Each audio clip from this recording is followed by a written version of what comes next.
এই তোমার এত প্রবলেম কি বলো তো? সব সময় খালি সব সময় কথায় কথায় এত মুখ চালাও কেন তুমি? এত মুখ চালাও কেন তুমি? কি বলেছি আমি? কি বলেছি? তুমি আমাকে মুখ চালানোর কথা বলছো? যখনই দেখো তখনই একটা না একটা কিছু নিয়ে লেগেই আছো। বাজে কথা একদম বলবে না। আমি কিন্তু এইসব উল্টোপাল্টা কথা শোনা একদম মোটেই বরদাস্ত করবো না, আমি বলে দিলাম। কি বলতে চাইছো তুমি? মুখ চালাই মানে?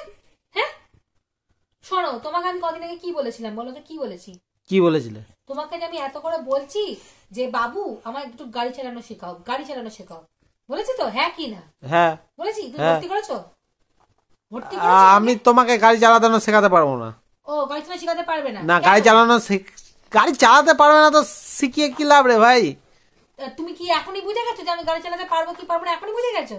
হ্যাঁ আমি বুঝে গেছি তোমাকে গাড়ি চালাতে পারবে না, সম্ভবই না তোমার। তাই তো, তাই জন্য যেটা আমি পারি সেটাই করি। মুখটা আমি ভালো চালাতে পারি, এই মুখটাই চালাই, আর বেশি করে চালাবো। এই যে তুমি আজকে বলে দিলে তুমি আমার গাড়ি চালানো শেখাবে না, এই জন্য আমি ডাবল ট্রিপল আরো বেশি বেশি মুখ চালাবো। অসভ্য লোক।